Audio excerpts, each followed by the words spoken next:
Hey everybody, it's Coach Kathi and Coach Kate, and we are back with part 7 of our 7-part series, stemming from the book that Kate authored called Revolutionary Weight Loss and How to Lose the Weight for Good, which has really nothing to do with a diet per se or meal plan, but all the different ways the way our body operates and works has an effect on whether or not we release weight.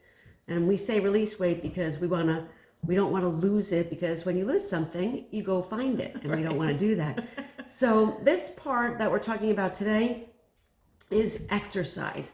And it comes at a very opportune time after this year that we've all had, where exercise has literally been turned upside down on its head. So what you say in the book, and I'll let you speak to it, and then I'll take it into the things that I've learned, which quite honestly have been pretty profound this past year. But they marry up with what you say, which is, most importantly, that you find something that you really enjoy doing and do it often.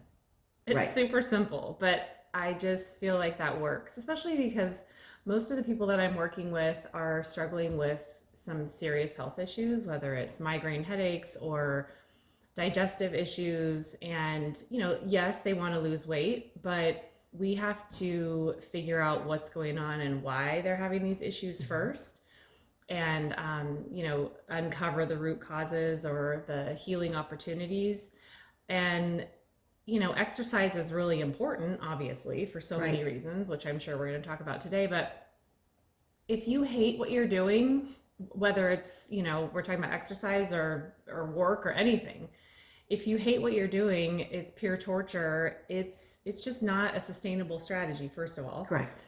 But secondly, with exercise, especially, if you are absolutely hating, let's just use the running for an example, since I hate running, but you decide to go ahead and torture yourself and run all the time, you're actually creating more problems for yourself, because you are creating a stress response in the body.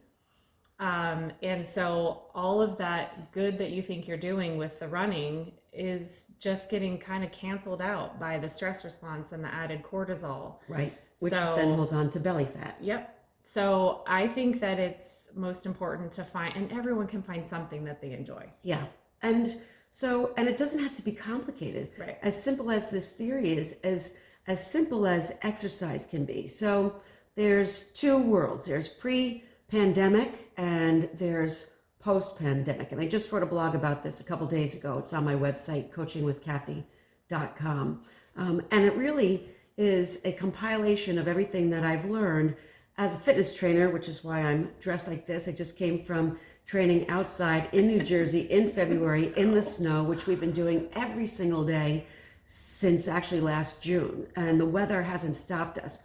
What I've learned is, if we would have talked about this a year ago, I never ever would have believed it. I would have said, you were crazy, that I'd be training people outside every day through winter. But the body is a highly adaptable organism, and same thing with the reasons for changing up exercises. As you adapt, you need to keep it fresh and change things. As we work out in what was summer, then became fall, then became winter, which we said multiple times, we're gonna quit. We never quit. We continued to go, because as these clients showed up, we adapted to the new weather and then adapted again. And being outside in snow has left me with an incredibly enormous change in perspective. So prior to this, working in a studio, working in gyms, our mindset for everything is go, heavier, do. And there's nothing wrong with being on a plan and a program. I was powerlifting, and I spent many years powerlifting. I loved it. I still love being involved in the sport. And it required very heavy weight over the course of time. And it was a fantastic program. What I've learned, that if you balance whatever you're doing with nature, you can increase the love of what you're doing and the healing of your body in incredible ways. And because I always focused everything on inside and, just specifically program-based, hit the weights. I never had an experience with adding in, except for some walks outside, using nature for healing. So now I've been training people in the pandemic outside all the time and doing the research as to why there are so many benefits. How are they getting stronger and healing, and showing up in a different way in regard to mindset, personality, relaxation, even through exercise. And there are multiple articles from Yale and Harvard. It is called, from an article from Yale Environment 360, Echo Psychology, How Immersion in Nature Benefits Your Health. And what all these articles say are similar in nature, where if you get in a minimum of 120 minutes a week in some form of the outdoors, and it's not about, it's about being in parks and being in something a little more than potentially walking around your neighborhood. If you can get to a park, which really there's so many amazing places locally, to so many, even in cities, that you wouldn't even know existed unless you get outside of your comfort zone and try them. Of course, it has to be safe. And get yourself outside for 20 minutes, 30 minutes a day till you hit your 120. There's a healing going on inside the system. And this is something that I've watched happen over the last 9 months to a year with the clients that I've been training outside, who are getting stronger, whose bodies are changing, but they're showing up differently. We've been talking about it, and the word I use is sauce. There's a sauce to the environment that makes the experience of exercise completely different. So we had this conversation about the blahs and how we show up for these workouts, because mindset is everything. And if your mindset is blah, so is your workout. You'll get through them, but you won't get through them with the same skip in your step, because you probably don't even want to be there.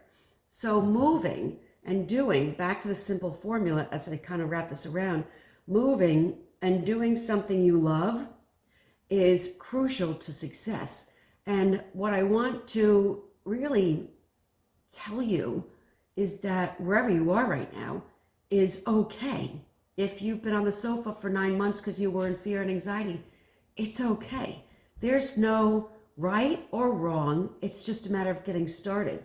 So if that means, today or tomorrow you dress up as I am in many, many layers to train outside, and you put a hat on and you go for a walk around the block, and that's all you do, that's okay. It counts. It counts. Yes. And we used to be of the mindset where if you didn't race from work to the studio or the gym and race through your workout, which increased cortisol physically upon or on top of the day of stress that increased cortisol mentally, perhaps even, and more so if you were a laborer physically, then you're living in high cortisol. And if you hate what you were doing in exercise, which is supposed to release serotonin and feel good endorphins, but you hated it on top of it, now you're living in a constant cortisol state. Yeah. And your treadmill of life is a constant high cortisol, and that will retain belly fat. That alone will prevent your weight loss. You can eat perfectly and you can sleep perfectly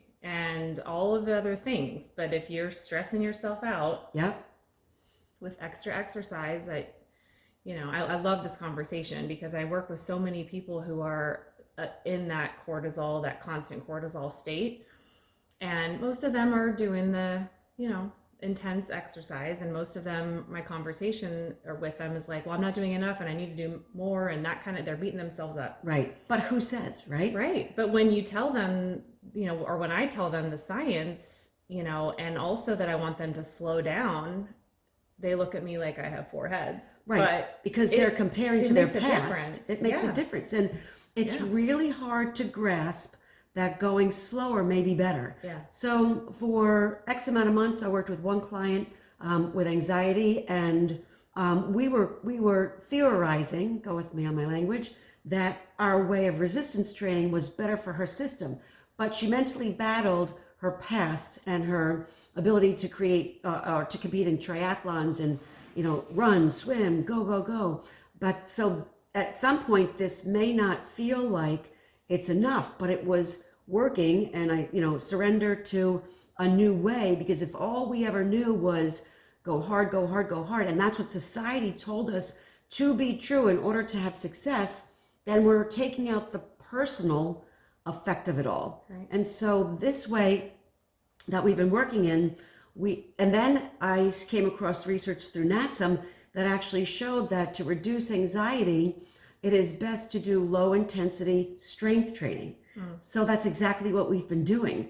And when we get out there with weights that were once 2s and 4s, and 10s are flying in a bicep curl, or 15s are flying in a chest press, and they're easier, it means there has been a buildup of strength in this course of time.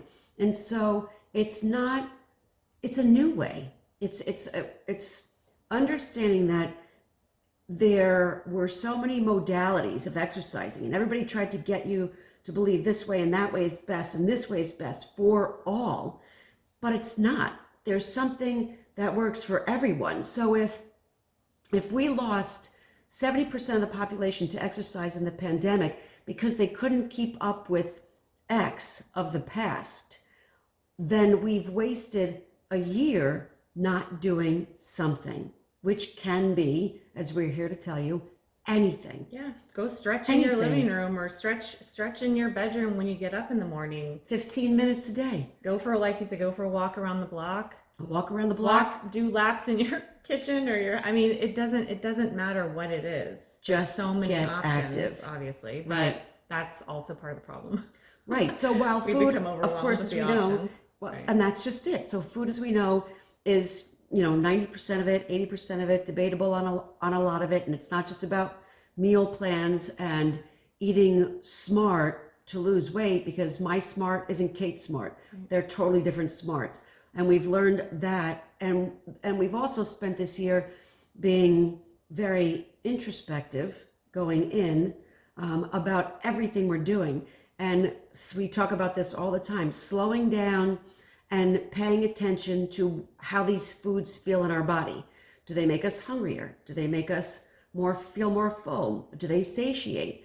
Are they getting us through the workout? Do we feel deprived and angry because we're not eating as much as we'd like to? I mean, all that can be addressed, and Kate does metabolic assessments for clients, which teaches you, including me, number type 2A, parasympathetic dominant here, and it teaches you based on a whole bunch of questions what works best for your body, for you personally.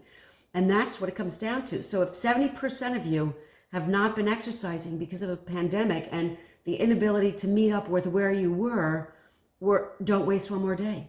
Do anything. Yeah. Everything counts. So what if we lowered the bar to include everything? What if there was no bar and you set it for yourself?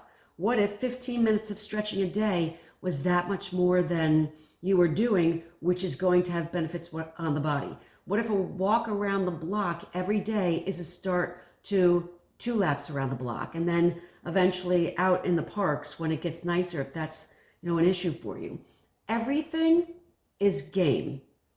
Everything counts, and everything will benefit you in the long run. Absolutely. Yeah. So I really think I know it was a lot, but there's something for everyone. This should be motivating and exciting, because wherever you are is perfect, and wherever you're going, whatever you do, is going to be the best possible way for you to start. So for more on the daily, give you some links. I'll put them in the description below. So will Kate for her channel, yes. So that you can find us both. We'll add them all here. Follow us. We're going down a new path. We have a lot more to discuss. This wraps up this 7-part series. Again, we'll have a link to Kate's book, which you can download for free. And that's a wrap. All right. All right. Thanks. Peace. Thanks, everybody. See you in the next video. Stay tuned.